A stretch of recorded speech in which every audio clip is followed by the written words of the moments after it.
In this video, we're going to discuss the tangent lines and planes. So first, let's start with a function f of x, y, z is equal to c. This defines some surface in 3 dimensions, and we are going to try to find the tangent plane to that surface at some given point, which we're going to call x naught, y naught, and z naught. Now, what is the tangent plane? Well, that consists of all possible tangent vectors at P to curves that lie on the surface and pass through the point P. So using the chain rule, we can show the following. First, we start with our function f is equal to c, and then we're going to take the derivative of f with respect to t if we could parameterize our functions x, y, and z all in terms of t. So we take the derivative of the left-hand side, and that's just the derivative of the f with respect to t. The derivative of the right-hand side, since that was a constant, that becomes 0.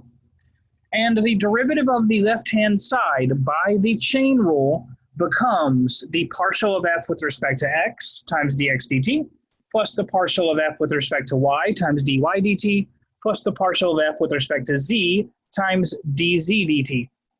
Now notice, partial of f with respect to x, partial of f with respect to y, and partial of f with respect to z, that's just the gradient of f. And the other thing here, dx dt, dy dt, and dz dt, that's just the derivative vector. Right? That is the derivative of our position vector r. So truly, this right here is the dot product of the gradient vector with the tangent vector.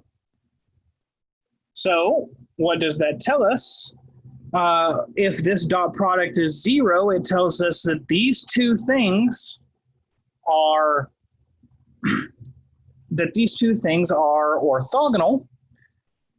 Since r prime is supposed to be the tangent vector of any vector along this surface, and the gradient vector is supposed to be orthogonal to that, this tells us that the gradient vector is in fact normal to the tangent plane, because it's normal to all of the vectors in the tangent plane. Well, good news, how we describe a plane is by using its normal vector, and now we know that the gradient vector is going to be normal to that tangent plane.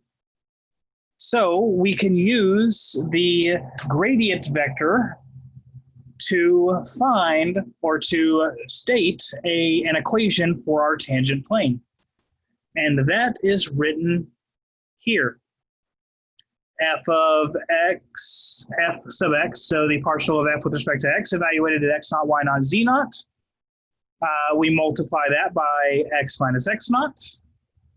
And then this should be f sub y. This should be the partial with respect to y, and this should be the partial with respect to z. Sorry about that. Make that correction on your notes. And then we come up with our equation for the tangent plane. Here. All right.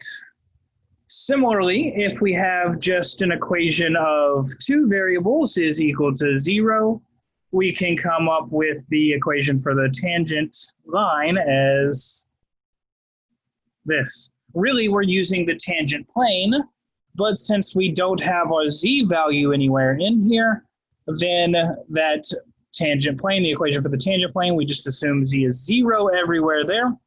And that reduces to the equation of a tangent line, since we only have the 2 variables x and y. All right. So that's it for the discussion here. Let's go ahead and apply that to this example.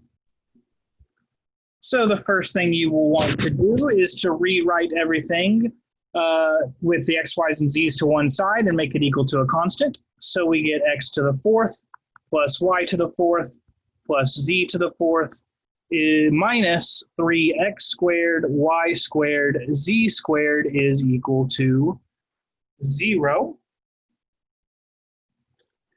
All right, so what is f sub x? In other words, the partial of f with respect to x. Well, this is 4x cubed. Partial of y to the fourth with respect to x is 0. Same for z to the fourth. And then we get minus 6x y squared z squared. We want to evaluate f sub x, the partial of f with respect to x, at 1, -1, 1. So we just plug all of that in to this equation here. And we get 4 times 1 minus 6 times 1 times -1 squared times 1 squared. So this is really 4 minus 6, which equals -2. Partial with respect to y is 4y cubed minus 6x squared y z squared. And evaluate this at 1, -1, 1. And we get 4. Oh, -4. That would be a -4. Minus 6 times 1 squared times -1 times 1 squared. So this is -4 plus 6. So this is equal to +2. And f sub z should evaluate in the same way that f sub x did, and we should get a -2. So -2, then +2, then -2. Those are our values. You want to write those down. And then we want to plug everything into our equation. And we end up with